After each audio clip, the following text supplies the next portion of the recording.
Well, let's get straight down to business. Dunzo, what a year this Google incubated startup has had.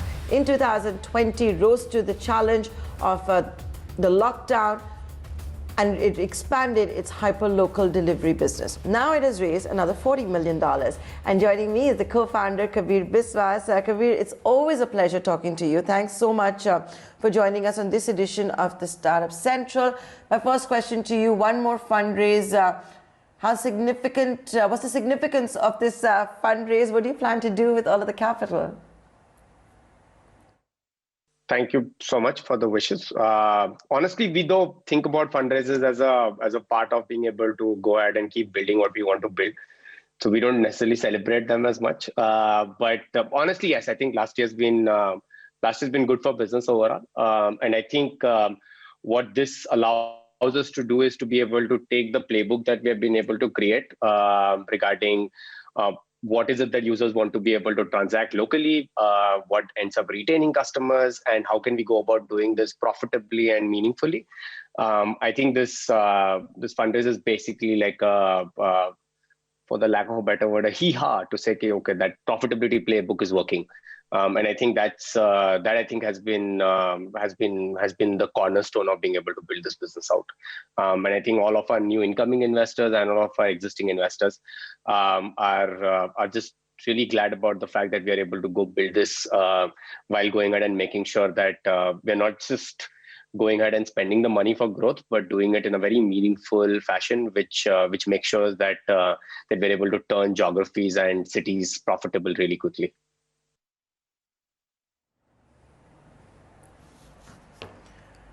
Okay, so can you share with us at what valuation? The press release was silent on that. Nandita, we usually don't talk about valuations. It's something that we don't consider meaningful internally, nor is it something that we are shooting for. We believe honestly, right, the day that we don't need any money for us to and we are able to fund our own growth because of our accruals, that's the day we'll go ahead and have a celebratory conversation. Till then, we totally do believe that fundraisers are a means to an end. Okay, so don't tell me the valuation, but tell me one thing. In 2020, every startup had no choice but to go lean, burn the fat, all of that. What about Dunzo? Are you seeing a clearer road towards profitability?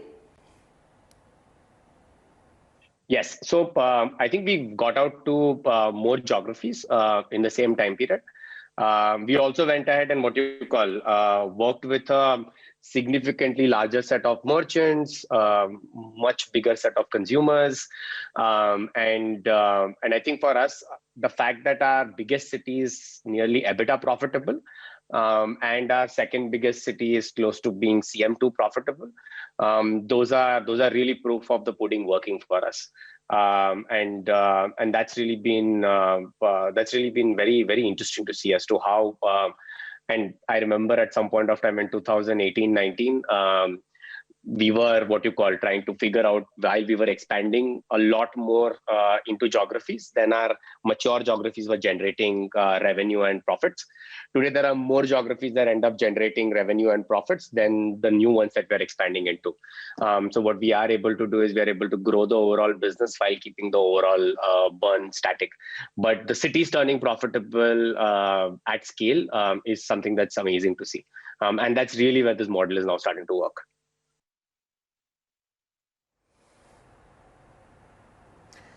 Okay, so, where are you though when it comes to that? Even if you don't want to share exact numbers for me. In FY19, Dunzo reported a loss for FY19, Dunzo reported a loss of 169 crore rupees.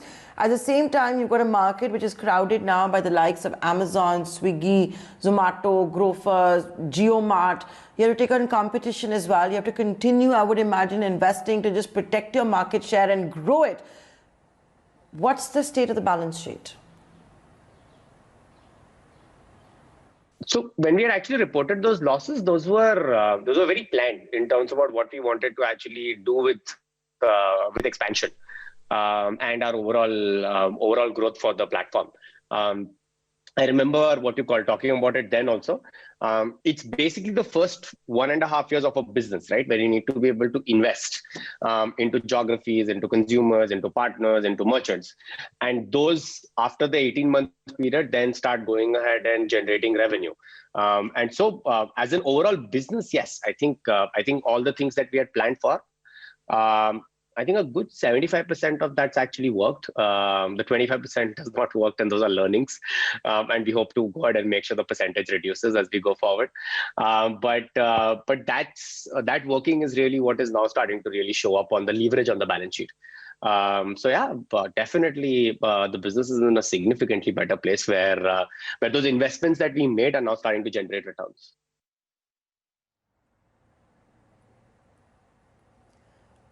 Okay, so those were investments that are now generating returns. But I'm going to go back to the question which I just asked you. It's getting hyper competitive in the hyper local delivery business. Like I said, whether it's an Amazon, Swiggy, Zomato, delivery.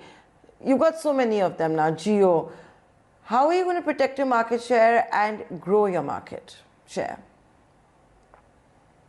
I think you will see us what you call deploy growth capital for another couple of years' time. So we do see 21 to be an expansion year too, and we see 22 to also be an expansion year. It's only really in 23 early when you should start seeing that slowdown. But starting this year, we believe that that for all the growth capital that we need, about 25% of that can be generated by our own accruals. And hopefully next year, about 55% of that will be generated by our own accruals. So the existing business, for every 100 rupees of growth that we require, the existing business generates 25 rupees, and we need to raise the additional 75. Next year, hopefully that number should be 55 is getting generated from the existing business, and we'll have to raise 45 externally. But for a couple of years time period, you will see us still invest in growth.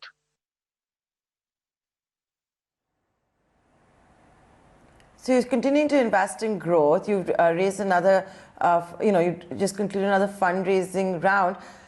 Can you tell me a little bit in 2020 how much you expanded, how many new markets you entered, how many PIN codes are you in now? And the other thing I wanted to ask you was, when you expand as well, and while we've talked about competition, it's only fair to bring up this point as well, for the benefit of our viewers. Dunzo is incubated by Google, so having Google in your corner, it certainly must help fending off competition, whether it's Amazon and the others. I think we continue to be in about 320 neighborhoods. So we don't think about it as cities as much, but neighborhoods. Which translates into within 8 cities. We are in about 320 neighborhoods. Not all neighborhoods in a city necessarily have the density to be able to run hyperlocal delivery. So we make a choice after we launch a geography whether we want to go ahead and be there after 6 months, in case we don't see the density in that geography play out. So I think that's really what the geographical expansion looks like. I think. From a competition perspective, I think there's this thing that far too many startups actually end up committing suicide and they go ahead and get killed. I think it's about execution. You just buckle down and just focus on your own business. Make sure that your consumers who picked you last week, they come back this week, and also make a choice to be able to ensure that they transact on your platform. That's the number one thing that we focus on saying that consumers' experience on the platform has to be amazing, and they will pick you on a weekly basis if that's true. Coming to Google, I think they're the best partners that we could have found in trying to build this. I think with our focus on being able to build a really, really good product and an experience, I think Google's ability to be able to really understand great products and businesses, I think always leads to really meaningful conversations for us to be able to keep building forward. So yeah, it's we don't necessarily sit and double down and focus on what competition looks like, whether it's an Amazon, whether it's whoever. We think about the fact that our consumers have to pick us on a weekly basis, and we need to make sure that every time they come to the platform, the experience is better than what they had last time.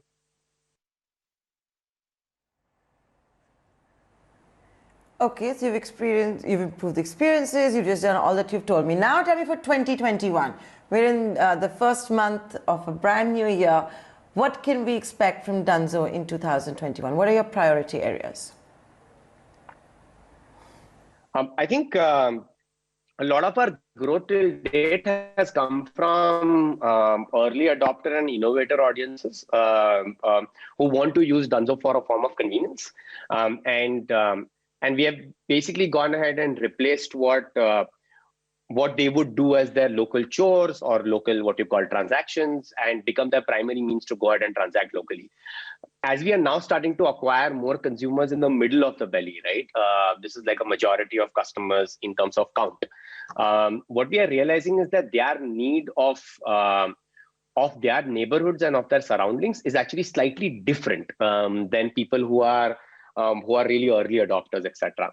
Because early adopters tend to what you call have the means to go transact in multiple categories and multiple locations in the same week. But as you get into the more belly customers, right, they are not only looking for more value for money, they are also looking for saying that, hey, when I want to transact, my version or my idea of local is actually much smaller. I end up transacting with maybe only 4 or 5 locations in my neighborhood. So what we are doing right now, Nantara, is going ahead and changing our operational model a little bit in a few geographies in Bangalore first, to be able to start going ahead and getting slightly more value for money, middle of the belly customers to start what you call finding Dunzo as a weekly relevant product. And once it starts working, we plan to go ahead and expand it across the city as well as to rest of the cities. It will mean that that the what you call price points on Dunzo will become a lot lower. It will also mean that we'll go ahead and not just stay the fastest way to do something, but it will also become most likely the most value for money way to do something. But it's basically the graduation of something that works at the top end of the band, but now is starting to figure out as to what it needs to do for the large majority of customers in India. So those are the changes that we'll be making this year. I think in about 3 months' time, we should be in a place where we'll have enough test results to know as to whether it's working, it's not working. We should definitely chat up then. That's most likely our biggest product change coming up in 3 months. Okay, I want to understand more about these kind of changes that you're talking about. Can you elaborate a bit on this?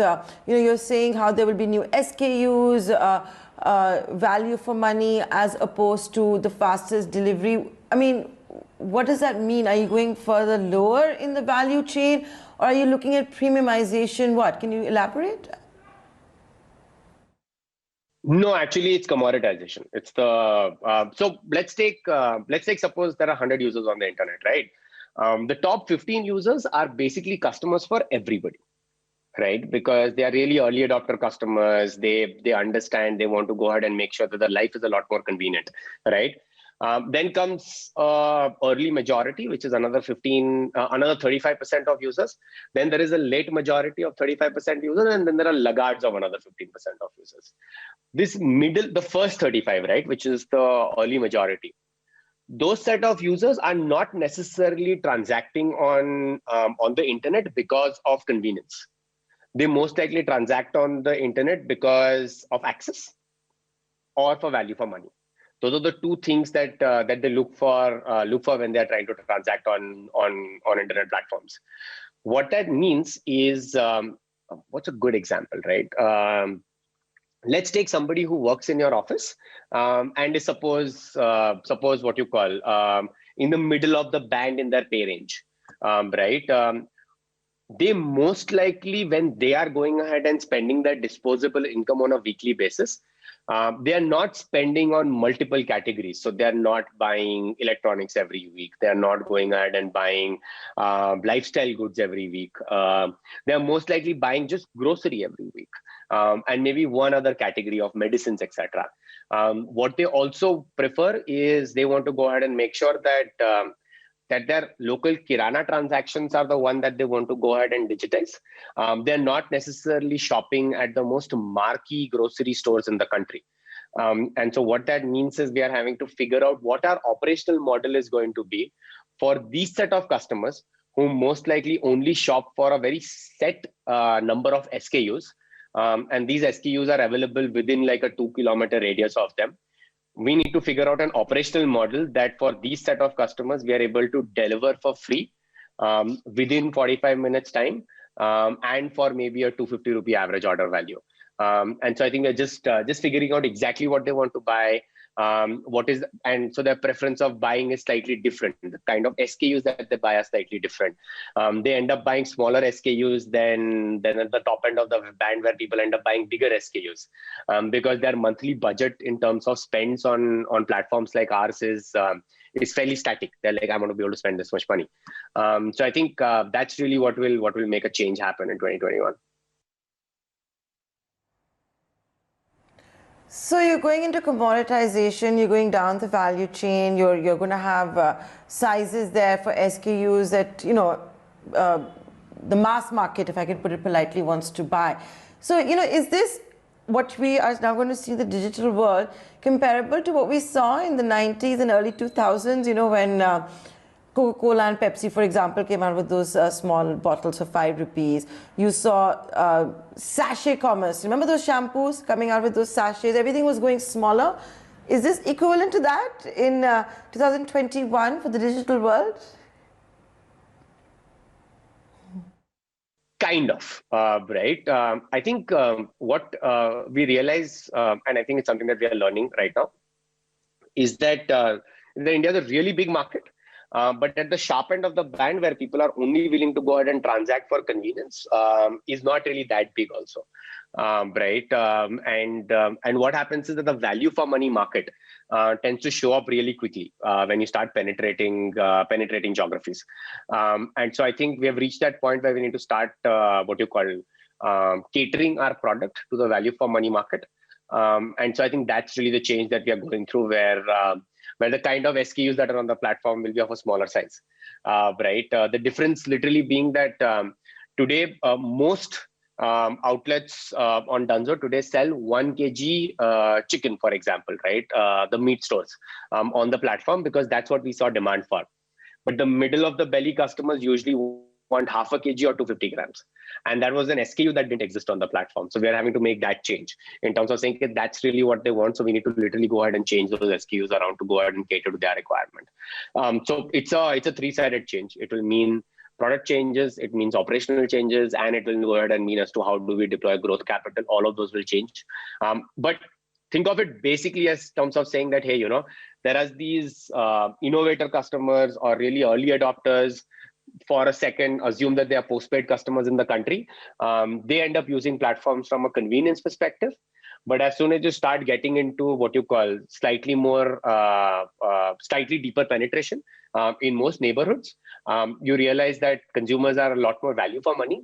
And you need to be able to what you call change the platform around to be able to cater to that value for money, for you to be able to increase your revenues as well as the size of the platform.